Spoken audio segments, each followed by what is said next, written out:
अलीफ या ए काफ साकिन एक, मीम दाल मद रे साकिन मद्र, सीन है सा, ये सीन के शोशे हैं और ये गोल वाली जो है होती है उस वो है। मदरसा एक, मदरसा में, मीम फिर या फिर नून गुन्ना, मदरसा में नून। पाँच पे अलीफ पा, यहाँ पर देखिए आधा नून, ये नून की लाइन है और ऊपर ये नुक्ता नून का है। फिर नीचे है ये चे, इसमें जोड़ा हुआ पाँच। यहाँ पर जो ये नून है ये साफ जाहिर नहीं हो रहा है, इसकी आवाज़ नाक में ही रहेगी। पाँच। दर्स गाहें दाल रे दर सीन साकिन दर्स गाफ अलीफ गा, दर्स गा है फिर या, ये जो लाइन है सीधी ये या की है, नीचे या के नुक्ते हैं और फिर से गोल नून गुन्ना है। दर्स गाहें थी, ठीक है। यहाँ पर देखिए इसमें भी नुक्ता नहीं है, यहाँ भी नुक्ता नहीं है, यहाँ भी नुक्ता नहीं है, तो ये तीनों ही नून गुन्ना है। इनका नून गुन्ना का मतलब होता है कि नून की जो आवाज़ है वो साफ जाहिर नहीं होती है, ठीक है, सिर्फ नाक में थोड़ी देर ठहरती है। जैसे थी, दर्स गाहें, पाँच या में, यहाँ पर देखिए नून है लेकिन इसकी भी आवाज़ गुन्ना में ही निकलेगी। एक मदरसा में 5 दर्सगाहें थीं। हर दर्सगाह में अलग अलग जमात के तालिबा सबक पढ़ते थे।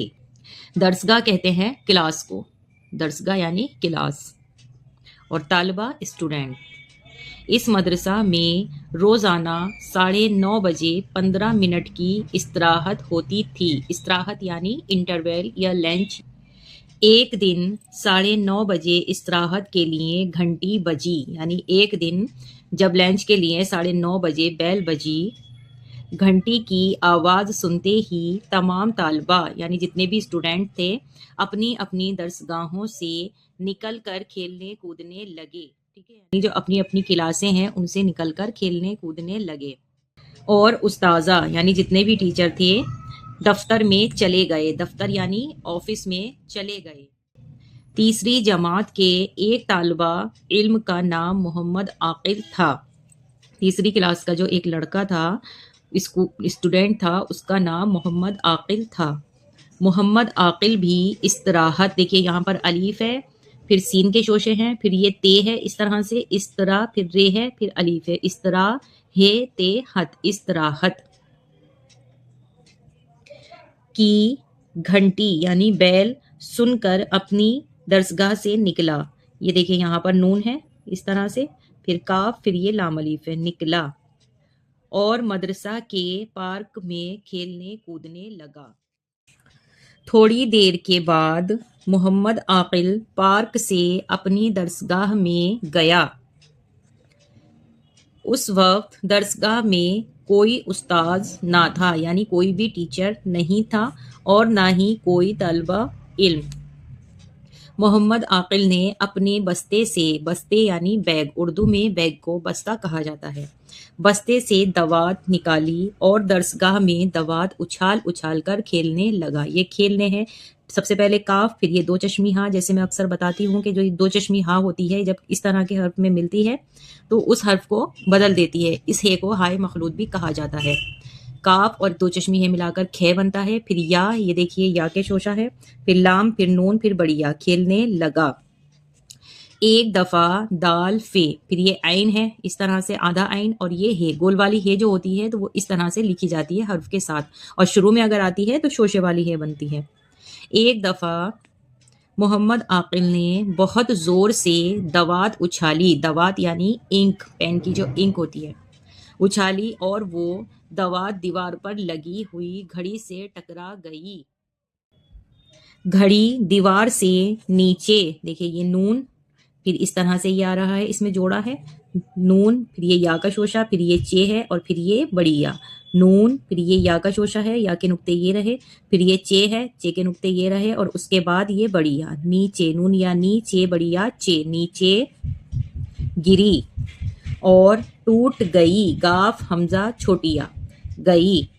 मोहम्मद आकिल ये देख कर, दाल ये दे, फिर काफ और दो चश्मी है मिलाकर खे बनता है, देख कर खौफ ज़दा हो गया, यानी खौफ ज़दा, डर गया वो, और चुपके से दरसगाह से निकल कर पार्क में चला गया और पहले की तरह फिर उछल कूद करने लगा।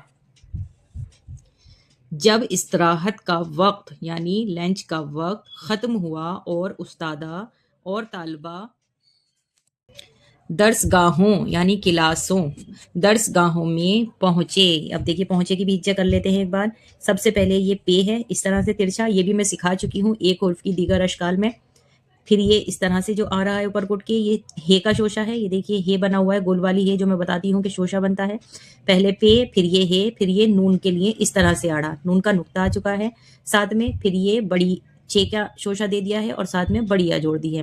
یہ رہے پے کے نقطے، پھر ہے، پھر نون، پے ہے نون پہنچ، پھر چے بڑیا چے پہنچے. درس گاہوں میں پہنچے تو درسگاہ نمبر 3 کے مدرسہ حافظ عبد الوحید گھڑی کی یہ حالت دیکھ کر حیرت زدہ ہو گئے. حافظ صاحب نے درسگاہ نمبر 3 کے یعنی تیسری کلاس کے سبھی طلبہ کو جمع کیا اور ان سے کہا، یہ گھڑی جس نے بھی توڑی ہے وہ میرے پاس آ جائے. اپنے جرم کا اعتراف کر لے، اسے معاف کر دیا جائے گا، ورنہ سخت سزا دی جائے گی. یعنی جس نے بھی یہ گھڑی توڑی ہے وہ آ کر بتا دے، ورنہ اسے سخت سزا دی جائے گی پتہ چلنے پر. حافظ صاحب نے یہ بھی فرمایا، دیکھو بچوں، سچ بولنے میں نجات ہے اور جھوٹ بولنے میں ہلاکت اور بربادی ہے. سچ بولنا اچھی بات ہوتی ہے، سچ بولنے میں انسان ہمیشہ آگے بڑھتا ہے.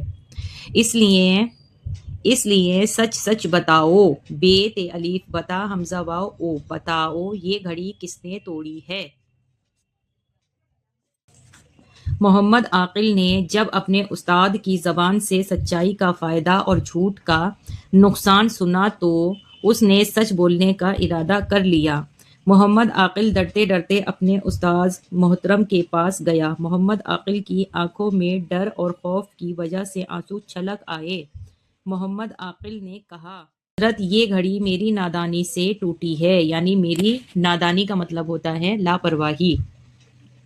میں استراحت کے وقت درسگاہ میں اپنی دوات اچھال اچھال کر کھیل رہا تھا. میری دوات اس گھڑی سے ٹکرا گئی اور گھڑی گر کر ٹوٹ گئی. حافظ عبد الوحید صاحب کو محمد عاقل کی سچائی بہت پسند آئی اور انہوں نے محمد عاقل کو یہ کہتے ہوئے معاف کر دیا، بیٹے آئندہ ایسی حرکت ہرگز مت کرنا. محمد عاقل اپنے استاد کی اس شفقت سے بہت متاثر ہوا اور اس نے ہمیشہ سچ بولنے کا مضبوط ارادہ کر لیا اور شرارت نہ کرنے کا بھی پختہ عزم کیا.